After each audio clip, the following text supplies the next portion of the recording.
Welcome to the Kennedy Report. I'm Kennedy Hall. So apparently a group of excommunicated women want to be priests. It's kind of interesting.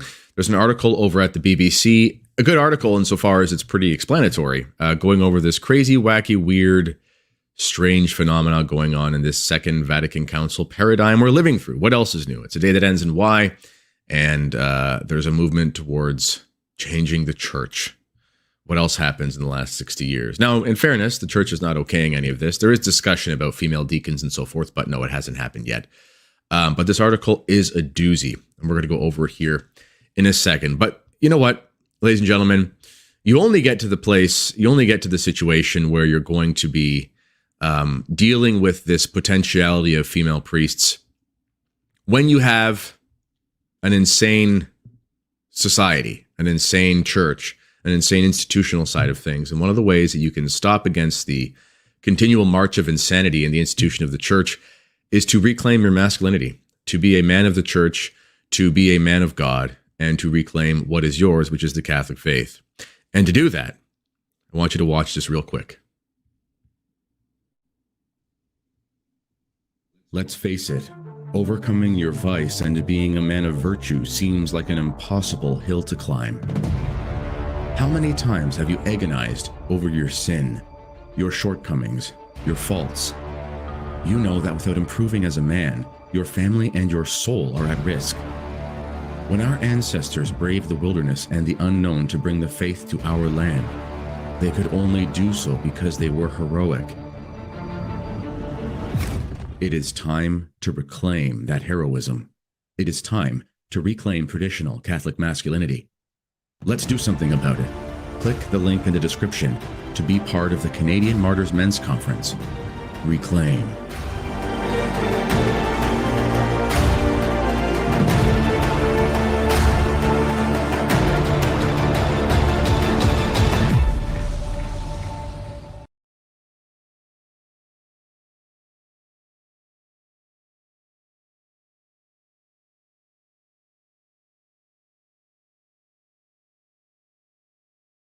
Oops, my mic was off. Click the link in the description, ladies and gentlemen. People are coming in from out of town, from the USA.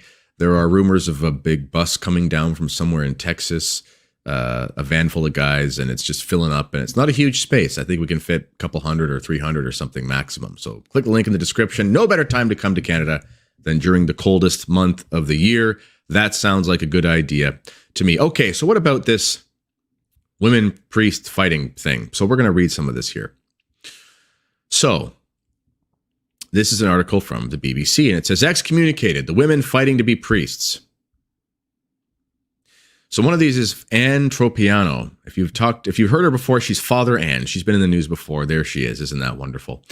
So it says, Anne Tropiano is ironing her clothes in preparation for a busy day ahead. She gets out of her white alb and her ornately embroidered chasuble, garments worn by Catholic priests around the world. On a calendar on her wall, bold red pen marks that tomorrow is Ordination Day, so apparently she's been ordained. But she is also on the phone hiring a security guard for the service in a church in Albuquerque, where she lives, and as she anticipates there could be hostility. No one gave her hostility. I'm just going to say this right now. This is the stuff that the left does all the time. We got to make sure there's going to be security because they're going to try and, they're gonna blow up those vaccination clinics. They're gonna attack all those pro-choicers. It never happens. It's always the opposite. This is what the left always does: is they pretend they're under threat. And they think hostility means people disagreeing with them. So in that sense, yeah, there is hostility. Says it's a tense issue. Not everybody is open to even considering the possibility of women being called to the priesthood because it's impossible.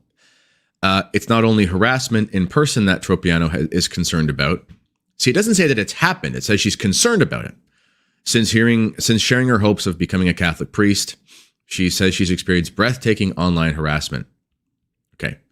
With all due respect, harassment is a very particular thing. People disagreeing with you on the internet and making that known and engaging with you in comment sections, if that's the case, I'm harassed all the time. It's not harassment. Continuing. It says the Tropiano is one of over 200 women across the world who are part of the Roman Catholic Women Priest Movement, a group who are taking part in unauthorized ordination services to become priests, which means they're excommunicated. The Catholic Church does not allow women priests. The BBC gets that right. And in fairness, it says this means the women that have taken part in the ordination, and kudos to the BBC for putting it in quote, are unable to receive the sacraments, including communion, or have a church funeral. This is true. She says, excommunication was the reason I wasn't able to entertain becoming a priest for a long time. I was going to mass every single day. I worked for a parish. My whole life was in the church. So to think about giving that up, I couldn't really even imagine it. Says Tropiano is a devout Catholic. No, she's not. She's a heretic who, after years of doing other jobs, including managing a rock band, as all devout Catholics do, felt the call to the priesthood. I would hear this, "You are my priest. You are my priest. I want you to be a priest." Respectfully, Miss Tropiano, that's not God, that's Satan. Because God would not call you to be a priestess, because they don't exist in the church, so that's not God. Or it's yourself, I guess. The only option to her as a woman was to serve the church in another role. The way that's even phrased is just classic, like, liberal nonsense. The only other option. No, the option. Just like my wife has an option of being a mother, not as a father. It's not the only option or the other option. It's the option. There's no only, as if it's one amongst many. It's just that's what it is. His only option as a son was to be a brother. Yeah, that's the way it works. There's no such thing as female priests. Excuse me. There's no such thing as female priests. So it's not the only option. It's just men do this in the church and women do that. That's just how it works. After years of personal discernment, she realized the limitations of the Vatican rules were not going to let her live out this call. See, this right here is very sad. She's been going to mass her whole life, and she's at the point where she still thinks it's okay for her to be a female priest. Now, in fairness, people just have their own crazy ideas. I'm not saying that she was told this, but if you've been going to mass your whole life and working in the church and you still think it's okay, I mean, that's a you problem for sure. But what does that say about the leadership? What does that say about the formation? It's really bad.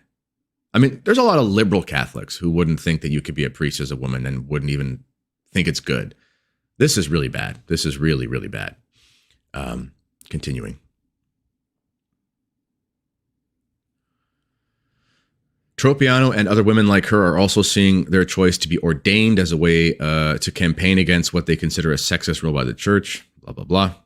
From Reformed Judaism to many Protestant denominations, i.e. false religions, other faiths are open to ordination of women. Yeah, false religions do a lot of things. False religions do a lot of false things. That's what false religions do.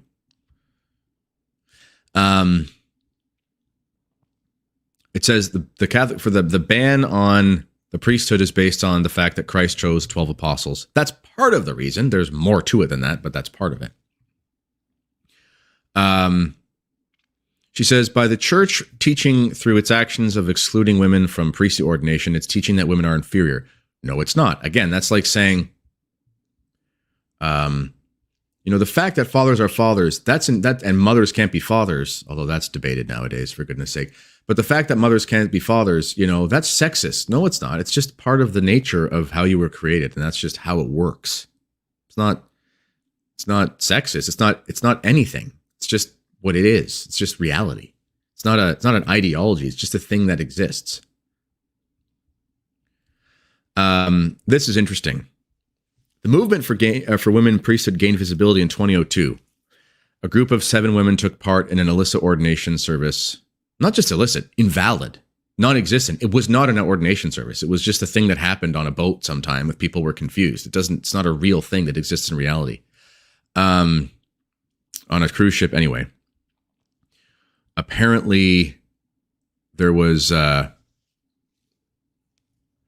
ordination of a woman in the 1970s in a communist country. Wow. By a bishop. Well, he's in hell if he didn't repent. It's happened in Colombia, it says. Yeah, it just goes on to explain other ways this has happened.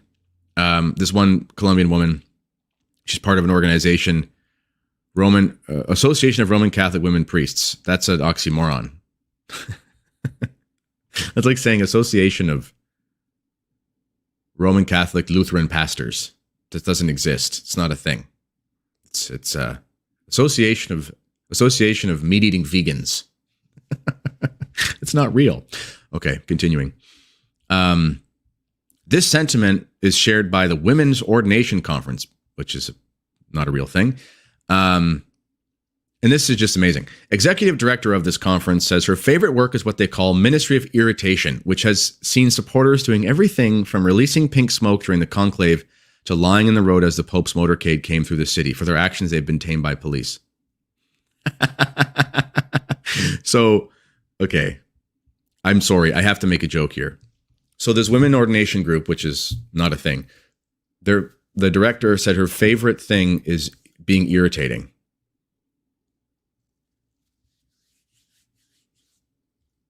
Just saying. This doesn't do very well for stereotypes. So take it as you will.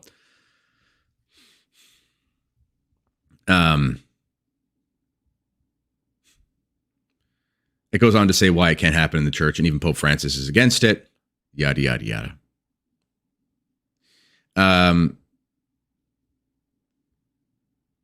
Now, this is interesting, though. This is a little bit more pertinent. I realize I probably should have made this a little bit bigger.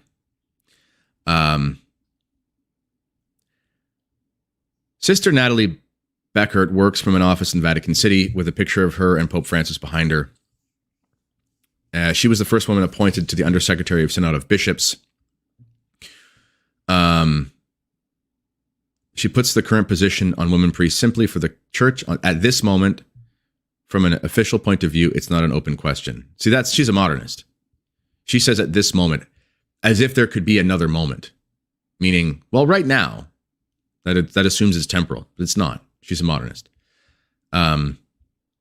Sister Beckert is one of few women given senior roles under Pope Francis. This is insane. This shows this is a devaluation of women, actually, and here's why. It's traditionally believed that, like, cloistered nuns, for example, have a role that's so unbelievably important that bishops will, like, Bishop Marcel Lefebvre, when he was living in Africa, forgoed. What's the past tense? Anyway, he was willing to forego having his own residence that was up to snuff, and he gave all his money for the bishop's residence to the local convent so they could have a Carmelite, because he knew that he couldn't have a successful diocese without women praying, without the nuns praying. And he actually slept in a room where the rain would leak on him and he would wake up wet. And he joked and he said, well, it's a very hot country, so you dry out very quickly. He was willing to sleep in the rain as a bishop of the biggest diocese in Africa, in the fastest growing Catholic region in the world. He was willing to sleep in the rain, essentially, as a bishop, as a prince of the church, rather than not have nuns praying for his diocese. That is how much he valued the role of women in the church, but it's a role that is traditional. This modern stuff, this is a devaluation of women in the church. This is the role that women have had for centuries in this thing called Christendom. It was kind of a big deal. That wasn't good enough.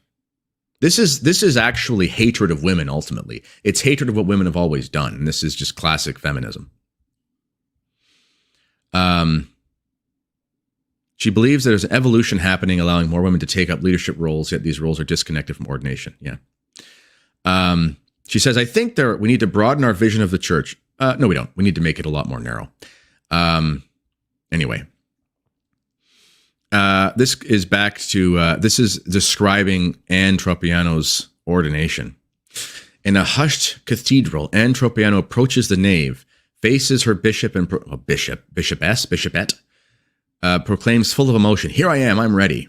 It's a day she's waited for 14 years. The ordination ceremony follows a similar liturgy to that which men becoming Catholic priests would experience, except it's not a real thing.